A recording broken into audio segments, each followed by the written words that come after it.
Hello friends, मैं पीयूष आप सभी का स्वागत करता हूं मार्केट एनालिसिस के एक और नए वीडियो में। चलिए हम देखते हैं कल मार्केट कैसे मूव कर सकता है और हमारा ट्रेड प्लान क्या रहेगा। दोस्तों, ट्रेड प्लान डिस्कस करने से पहले आज हम यह डिस्कस करते हैं कि आजकल मार्केट में ये जो वाइल्ड मूव हमें देखने के लिए मिल रहा है, जैसे हमने इस दिन से इस दिन की ओपनिंग की बात करें तो यहाँ लगभग 1100 पॉइंट का गैप डाउन के साथ ओपनिंग हमने दी थी। इसके बाद कल की अगर बात करें तो हमने 600 पॉइंट का गैप अप के साथ ओपनिंग दिया। आज फिर देखें हम फिर से गैप डाउन में ओपनिंग दी। तो आखिर ऐसा क्या है कि मार्केट में हमें इतने वाइल्ड मूव देखने के लिए मिल रहा, इसको हम एक बार डिस्कस करते हैं ताकि चीजें और पिक्चर हमारे सामने क्लियर हो। तो दोस्तों, इसके पीछे का जो कारण है वो है दोस्तों ट्रेड वॉर। जो आजकल हमारा ये ट्रेड वॉर चल रहा है ट्रंप जी के आने के कारण, उसके कारण मार्केट में हमें इतने बड़े बड़े गैप अप और गैप डाउन देखने के लिए मिल रहा है। आज के ही न्यूज की अगर हम बात करें तो दोस्तों लगभग 104% का टैक्स लगा दिया है यूएस ने चाइना के ऊपर। अगर आपको जानकारी हो तो पहले यूएस के द्वारा चाइना पर 20% का टैक्स लगाया जाता था। जब से ट्रंप जी यूएस के प्रेसिडेंट बने, उन्होंने इस टैक्स को इंक्रीज करने की घोषणा कर दी और उसी कड़ी में चाइना पर 34% का रेसिप्रोकल टैक्स लगा दिया। चाइना ने इसका काउंटर करते हुए अमेरिका पर भी 34% का टैक्स लगा दिया, जिसके कारण अमेरिका ने नाराज होकर चाइना को धमकाते हुए कहा कि आपने ये जो टैक्स अमेरिका पर लगाया है उसको वापस ले लो और आपके लिए 24 आवर्स का टाइम है। अगर आपने इसको वापस नहीं लिया तो ये जो 34% का टैक्स है उसके एक्स्ट्रा मैं 50% टैक्स और लगा दूंगा। और आज सुबह यानी कि 9 अप्रैल को इस टैक्स को लागू करने का अनाउंसमेंट कर दिया, जिसके कारण चाइना पर अभी टोटल 104% का टैक्स लगा दिया गया है। जिसके कारण आज सुबह का अगर नेस्डेक मार्केट आपने देखा हो और गिफ्ट निफ्टी अगर आपने देखा हो तो लगभग 300 पॉइंट का पॉजिटिव मार्केट चल रहा था नेस्डेक और गिफ्ट निफ्टी। जैसे ही इस न्यूज का अनाउंसमेंट हुआ तो जो नेस्डेक और हमारा गिफ्ट निफ्टी लगभग 300 पॉइंट प्लस चल रहा था, उसमें सडन फॉल हमें देखने के लिए मिला और अब हम केवल 30 से 40 पॉइंट प्लस में चल रहे हैं हमारी गिफ्ट निफ्टी पर। तो दोस्तों, अभी का ये जो मार्केट है ये टोटल न्यूज बेस्ड मार्केट है और न्यूज के बेस पर ही मार्केट मूव कर रहा है। अभी ये जो ट्रेड वॉर चल रहा है इसके कारण मार्केट में एक डर का माहौल बना हुआ है। किसी को कोई भरोसा नहीं है कि कल ट्रंप जी क्या अनाउंसमेंट कर देंगे और मार्केट कल किस तरीके का वाइल्ड मूव दे देगा। हर कोई यही सोच रहा है कि कल ट्रंप जी क्या बोल देंगे, इसके बारे में कुछ नहीं पता। वैसे भी ट्रंप जी को बोल्ड डिसीजन लेने के लिए जाना जाता है और साथ में वो पलटी भी बहुत जल्दी मार देते हैं। इसलिए अभी मार्केट कंफ्यूजन जोन में है। मार्केट को समझ ही नहीं आ रहा है कि हम क्या करें। ये सब आपसे डिस्कस करने का केवल एक ही कारण है कि आपको यह जानकारी रहे कि मार्केट में ये जो वाइल्ड मूव आ रहे हैं वो क्यों आ रहे हैं और कब तक आएंगे। दोस्तों, अगर कब तक की हम बात करते हैं तो यह कोई नहीं बोल सकता कि यह मूव कब तक आएंगे, यह कंडीशन कब तक चलेगी और इसमें अभी आगे क्या क्या और हो सकता है। कंडीशन को देखते हुए तो यही लग रहा है कि पिक्चर अभी बाकी है और अभी बहुत कुछ देखना बाकी है हम सबको। लेकिन हमको केवल एक बात का ध्यान रखना है कि ऐसी कंडीशन में हमें अपने फंड को बचाकर रखना है। अगर हम अपने पैसे को बचाकर रख पाए ऐसे मार्केट में तो प्रॉफिट तो हम कल बना ही लेंगे जब मार्केट का कंडीशन सुधर जाएगा। तो चलिए अब हम देखते हैं कि हमारे चार्ट अभी क्या बोल रहे हैं और फ्राइडे के लिए हमारी प्लानिंग क्या रहेगी। दोस्तों, डेली चार्ट पर अगर हम देखें तो कल मैंने आपको बोला था कि ये जो डोजी कैंडल हमने बनाई है, जब तक हम इस कैंडल के लो को या इस कैंडल के हाई को ब्रेक नहीं कर देते तब तक मार्केट में हमें कुछ बड़ा मूव देखने के लिए नहीं मिलेगा। ये जो रेंज है इस कैंडल के हाई से इस कैंडल के लो की रेंज को अगर हम देखते हैं तो लगभग यह 430 पॉइंट की रेंज है जिसमें हम अभी ट्रेड कर रहे हैं। तो दोस्तों, इस कैंडल का अगर रेजिस्टेंस की हम बात करते हैं और सपोर्ट को हम देखते हैं तो हमें ऊपर की साइड में जो रेजिस्टेंस देखने के लिए मिलेगा वो रहेगा 22,720 के आसपास और सपोर्ट को अगर हम देखते हैं तो सपोर्ट रहेगा हमारे पास 22,260 के आसपास। ये 430 पॉइंट की रेंज है जिसके बीच में अभी हम ट्रेड कर रहे हैं। चलिए अब हम देखते हैं कि कल हमने जो एनालिसिस किया था वो मार्केट में आज किस तरीके से काम आया। तो दोस्तों, आज की जो एक्सपायरी रही वो सेलर की एक्सपायरी रही। आज की एक्सपायरी में सेलर तो माला माल हुए लेकिन बायर्स बेहाल हो गए।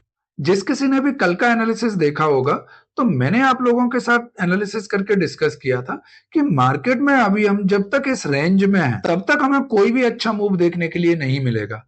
और मैंने आपको बोला था कि कल अगर हम एक गैप डाउन के साथ ओपन हुए तो यहाँ से बाइंग ट्रिगर हो सकती है। मार्केट में हम गैप डाउन ओपन हुए हमारे इस रेजिस्टेंस और इस सपोर्ट के बीच में, उसके बाद मार्केट में हम सारा दिन यहीं पर ट्रेड करते रहे। ना तो हमने इसके हाई को ब्रेक करा और ना ही इसके लो को ब्रेक करा, जिसकी वजह से आज मार्केट में कोई भी मूवमेंट हमें देखने के लिए नहीं मिला। और जिसने भी आज अपने डिसिप्लिन के साथ ट्रेड नहीं किया होगा उसका अकाउंट ब्लो हो गया होगा। चलिए अब हम 15 मिनट के चार्ट पर चलते हैं और देखते हैं कि कल के लिए हमारे मार्केट में इंपोर्टेंट सपोर्ट और रेजिस्टेंस क्या रह सकते हैं। फ्राइडे के दिन मार्केट में हम किस तरीके की प्लानिंग कर सकते हैं। दोस्तों अब हम 15 मिनट के चार्ट पर आ गए और 15 मिनट के चार्ट पर अगर हम देखें तो ये जो रेंज में आज सारे दिन हमने ट्रेड किया है, इसको देखते हुए पहला तो मेरा आप लोगों से सजेशन है कि जब तक हम इस लेवल को ब्रेक ना कर दें, जो कि लेवल है हमारे पास 22,720 के आसपास, या डाउन साइड में हम इस रेंज को ब्रेक ना कर दें जो कि लेवल है हमारे पास 22,260 का, तब तक हमें मार्केट में ट्रेड करने से बचना चाहिए। क्योंकि यह जो रेंज है हमारे पास ये लगभग 430 पॉइंट का है। 430 पॉइंट की रेंज में अभी हम लोग ट्रेड कर रहे हैं और जब तक इस रेंज को हम ऊपर या नीचे की साइड में ब्रेक नहीं कर देते तब तक हमें मार्केट में एक अच्छा मूव देखने के लिए नहीं मिलेगा। लेकिन यहाँ पर कुछ लोगों का क्वेश्चन रहेगा कि तो क्या सर ट्रेड ही नहीं करें? तो जिन लोगों को ट्रेड करने का शौक है वो अपना शौक जरूर फरमाएं। दोस्तों कल अगर हम फ्लैट ओपन होते हैं या थोड़े से गैप अप के साथ ओपन होकर एक स्ट्रॉन्ग कैंडल इस लेवल के ऊपर क्लोज करते हैं, जो कि लेवल है हमारे पास 22,470 का, जब हम इसको एक स्ट्रॉन्ग कैंडल के साथ ब्रेक करेंगे तो पहले मूव में हम जा सकते हैं 22,520।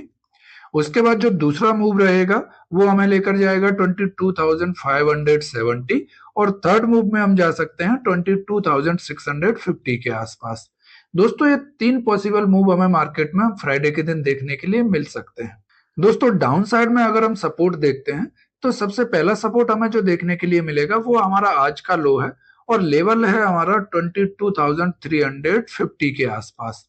अगर कल हम फ्लैट या थोड़े से गैप डाउन ओपन होते हैं और यहाँ पर कुछ देर ट्रेड करने के बाद इसको डाउन साइड में ब्रेक करते हैं तो पहले मूव में हम जा सकते हैं 22,270 के आसपास। उसके बाद जो दूसरा मूव रहेगा उसमें हमें जो टारगेट मिल सकता है वो है 22,190 और थर्ड मूव में हम जा सकते हैं 22,100 के आसपास। डाउन साइड में यह 3 पॉसिबल मूव हमें देखने के लिए मिल सकते हैं। अब जैसा कि आजकल मार्केट का सिनारियो बना हुआ है, हम एक बहुत बड़े गैप अप और गैप डाउन के साथ ओपन हो जाते हैं। तो अगर कल हम डायरेक्ट ओपन होते हैं 22,700 से लेकर 22,800 के बीच में, तो यहाँ पर हमें थोड़ा सा देखना पड़ेगा बिकॉज यहाँ से लगभग हम 400 पॉइंट के गैप अप के साथ ओपन होंगे। तो यहाँ पर हमें ट्रेड करने के लिए कम से कम 30 मिनट से 45 मिनट का एक रेंज चाहिए। जब मार्केट में इस तरीके के वोलेटाइल मूव होते हैं तो हमारे लिए जो रेंज बनती है वो रेंज ट्रेड करना सबसे सेफर रहता है। जब मार्केट एक 30 मिनट से 45 मिनट की रेंज बना ले और उसको ऊपर की साइड में या नीचे की साइड में किसी भी साइड ब्रेक करता है तो फिर हम एक ट्रेड ले सकते हैं और उस समय हमारे जो टारगेट और स्टॉप लॉस रहेंगे वो फ्रेश प्राइस एक्शन के अकॉर्डिंग हमें बनाने पड़ेंगे। सपोज मार्केट ये रेंज बनाने के बाद इस रेंज को ऊपर की साइड में या नीचे की साइड में ब्रेक करता है, तो अगर ऊपर की साइड में ब्रेक करता है तो रेंज का निचला हिस्सा हमारे लिए स्टॉप लॉस का काम करेगा और अगर मार्केट डाउन साइड में ब्रेक करता है तो इस रेंज का ऊपर का जो रेजिस्टेंस है वो हमारे लिए स्टॉप लॉस का काम करेगा। इसी तरह अगर हम डाउन साइड की बात करें तो डाउन साइड में अगर हम कहीं 22,200 के आसपास ओपन हो जाते हैं तो फिर से हमें वही 30 मिनट से 40 मिनट तक का रेंज का वेट करना पड़ेगा और यह रेंज जिस साइड भी ब्रेक करेगी उस साइड हम एक ट्रेड ले सकते हैं और टारगेट हमारे उस समय के फ्रेश प्राइस एक्शन के अकॉर्डिंग ही रहेंगे। दोस्तों यह कोई बाय और सेल एडवाइस नहीं है। कोई भी ट्रेड लेने से पहले अपने फाइनेंशियल एडवाइजर से कंसल्ट जरूर करें। आज का एनालिसिस वीडियो हम यहीं पर एंड करते हैं। यह वीडियो आपको कैसी लगी प्लीज कमेंट में अपनी राय जरूर दें और चैनल को लाइक और सब्सक्राइब करना ना भूलें। वीडियो को अंत तक देखने के लिए आप सभी का धन्यवाद। चलिए मिलते हैं कल नेक्स्ट वीडियो में।